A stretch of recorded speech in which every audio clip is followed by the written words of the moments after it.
Yeah, it's the winter. It been snowing like the season. It's the winter. Baby, please give me no reason. It's the winter. My body getting freezing. It's the winter. Yeah.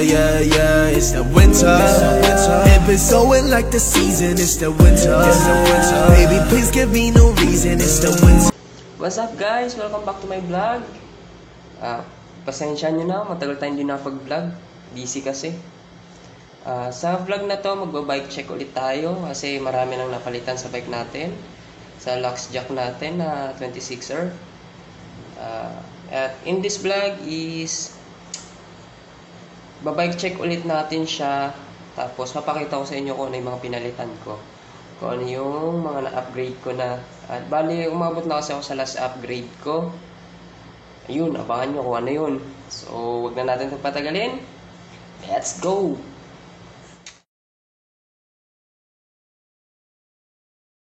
So, ayun nga. Magbabaybay na tayo sa Lux Jack natin. Kasi na-upgrade na tayo ng tuloy-tuluyan. Yung buong bike na yung napalitan. So, eto na, i-reveal na natin yung bike natin. So, ayan. Okay, piyasa-piyasahin na natin yung pag-bike check.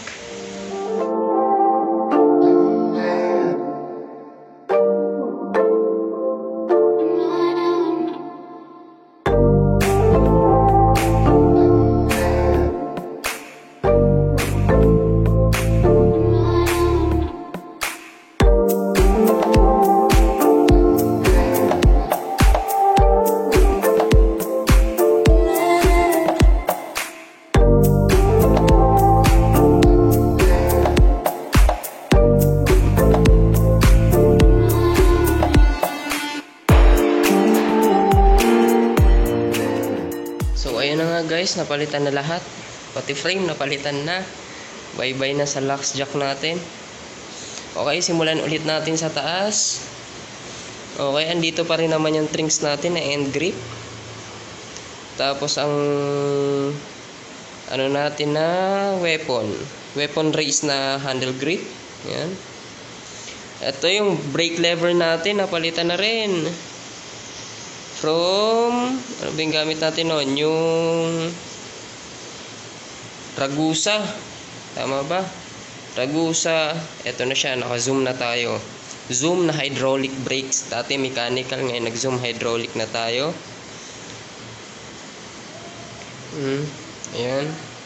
Ang price range ng zoom is nasa 1,800. Depende sa shop. May 1,800, may 1,900. At yung handlebar natin is Truvative pa rin. Pero itong handlebar na to guys, pinaputulan ko. Dati 800mm, di ba? Ngayon 700mm na lang siya.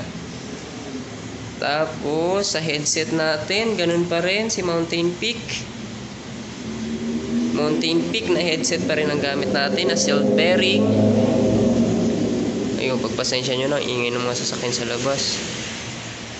Ang size niya is standard siya, 44. Tama ba? Nasaan ba yun? Tama, 44. Sa stem, napalitan din yung stem natin from Truvative, naging di ko alam kung anong pronunciation dito eh. Kaya na lang magbasa. Short stem lang siya. Ang alam ko is 50mm to. Not oversized, 31.8 ang clamping size. Ayan, kasi medyo nahabaan na ako kasi etong frame na to is 27.5. So medyo humaba pa yung bike na. Mas mahaba siya kaysa dun sa dati kong frame. So kung naka long stem pa ako tulad ng Truvative natin na 100mm, ang haba masyado, ang sakit sa braso tsaka sa likod. Yan yung spacer natin, napalitan na rin. Yung black na yung kinulayan ko na gold, ito na ngayon isang gold na 10mm at 20mm na red. Alloy yan parehas. Okay. Sa fork muna tayo, ganun pa rin naman yung vasya natin. Ayan yung 26er na vasya, pero kasya dyan ang 27. Then sa wheelset, ganun pa rin naman yung wheelset natin. Si Leo Tears pa rin. Ayan, pag compare nyo dun sa una nating bike check, oh. Makapal pa rin siya, kaya maganda rin ang Leo Tires, mabigat nga lang. Tapos sa rim, ganun pa rin. U-type alloy. Spoke, same pa rin tayo sa spoke. Ragusa stainless spokes. Yung rotors, ganun pa rin yung rotors natin. Yung oil slick, yan green to violet na nagbo-blue. Sa caliper natin, yun nga yung oil, hydraulic na zoom hydraulic. Yan. Tapos nag-add ako ng side mirror kasi ang hirap lumingon-lingon pag walang pag liliko, imbis na lumingon, side mirror na lang. Pasensya na, pumiyok.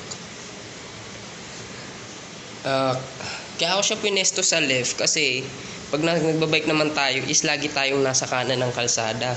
So yung left yung natin, pag kailangan natin lumiko, sa left tayo lagi titingin kung may nakasunod, di ba? Yung kung may mag-overtake sa atin, sa left sila dadaan. Kaya sa left ko na ito linagay para kita ko sila. Sa frame, ayan yung frame natin. Size 27.5. Internal routing. Tapos yung hydraulic sa ilalim. Ayan, sa ilalim dumaan yung hydraulic. Okay.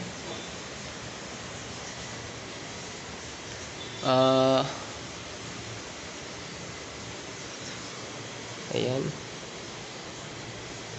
Ito sa kabila.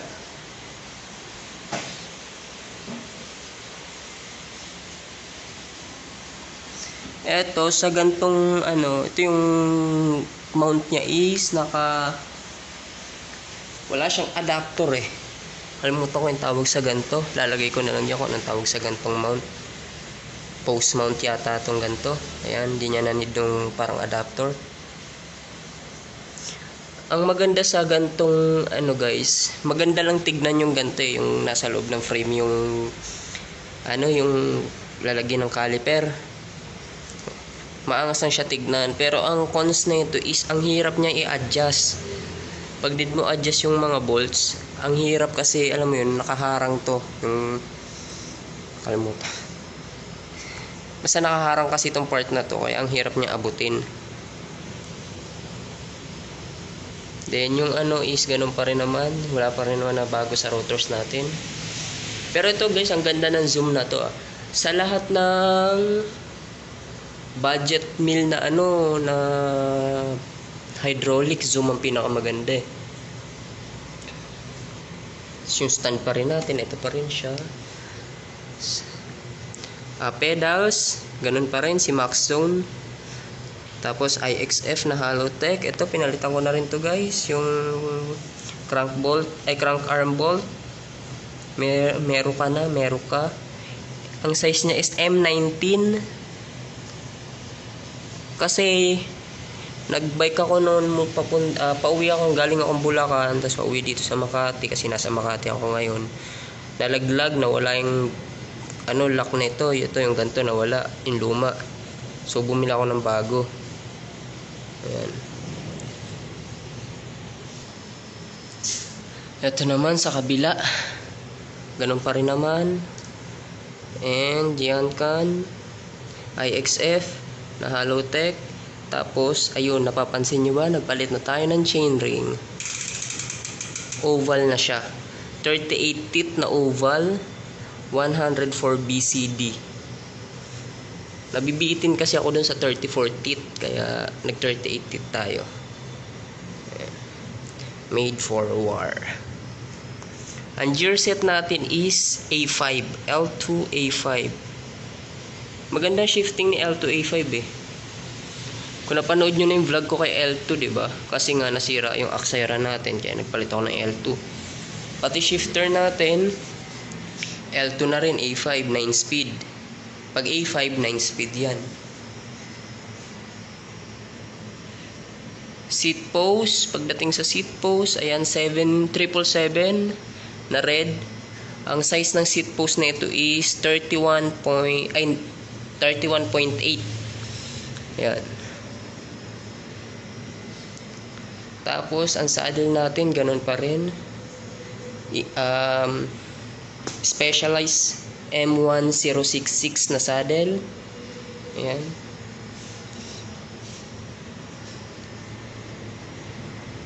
Yung carrier natin andyan pa rin, linipat ko rin.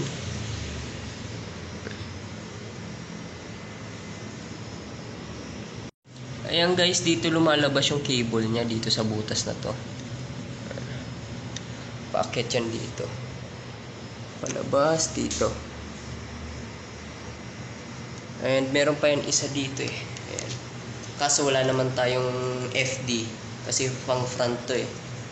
So isa lang yung cable na nandito. Ito lang.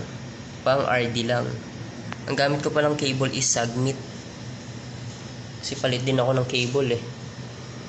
Then ito naman is Jaguar. Sound check natin. Ilang buwan nakalimutan ko. Ilang buwan na itong ano natin eh. Kalimutan ko pala guys sabihin. Yung hubs natin is weapon pa rin. Weapon fiber pa rin yung hubs natin. Hindi pa naman natin napapalitan ko.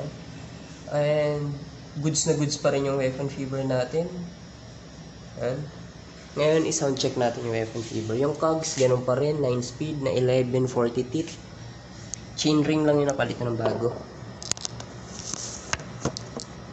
Yan, sounds. Sound check.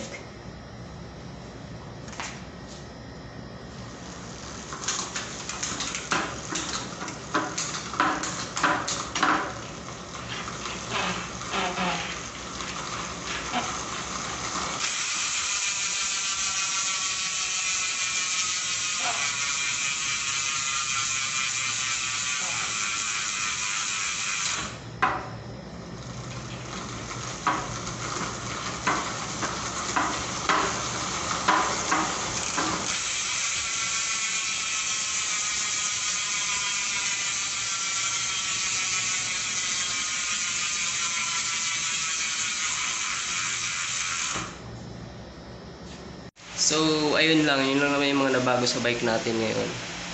Nga pala, bago ko makalimutan, yung frame natin na to, ano to eh, rebranded. Ano siya, jackal frame. Tama, jackal. Tapos, ginawa nung may-ari, kasi binili ko siya second hand. Nabili ko siya ng 3,000 pesos.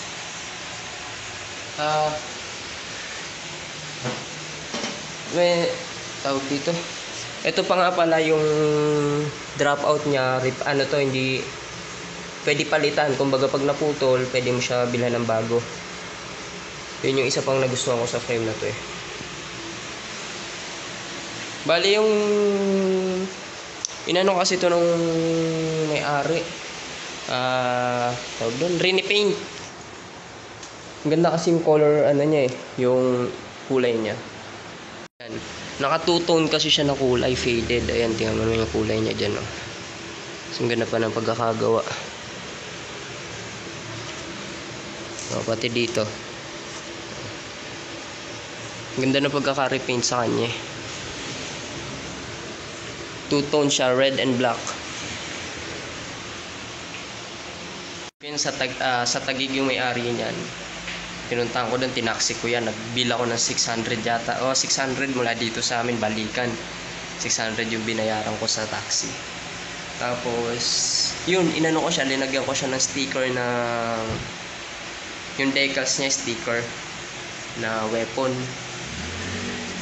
Yung frame niya kasi kamukha siya ng frame ng weapon spear.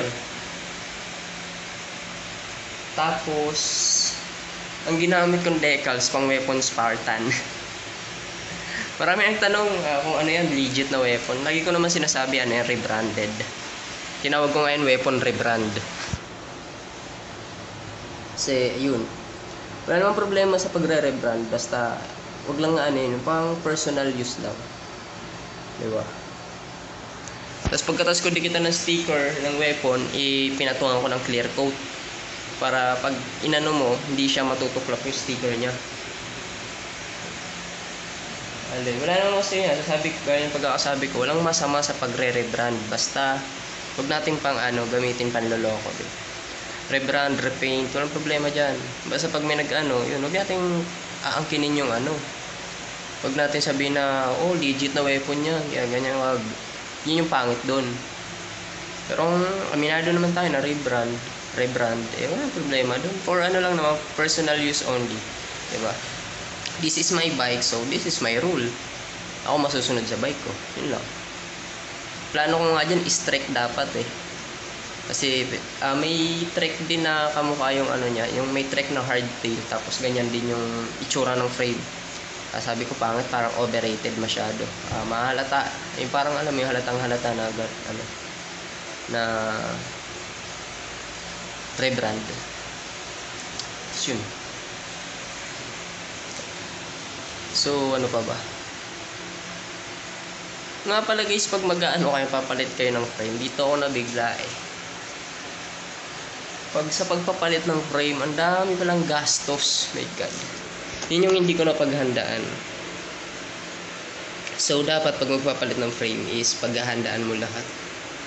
Lahat-lahat. Kasi, pag magpapalit ka ng, pag magpapalit ka ng frame, marami pa siyang mga hidden hidden expenses ba? Basta ang dami mong papalit. Ang dami pang paggagastusan. In the next vlog natin yan. So, sa vlog na to, yun muna. Stay safe. Yun, ngayon umuulan. Sana tumigil na kasi magra-ride ako. Magbabike ako. Saturday ngayon. Time check is 11:55 PM. Kaka-out ko lang sa work. Diba? Tapos mag-vlog pa ako. Tapos sana mga alas 4 ride out ko. Alis ako ng alas 4. Sana tumigil ng ulan. So, yun lang. Peace out. Stay safe.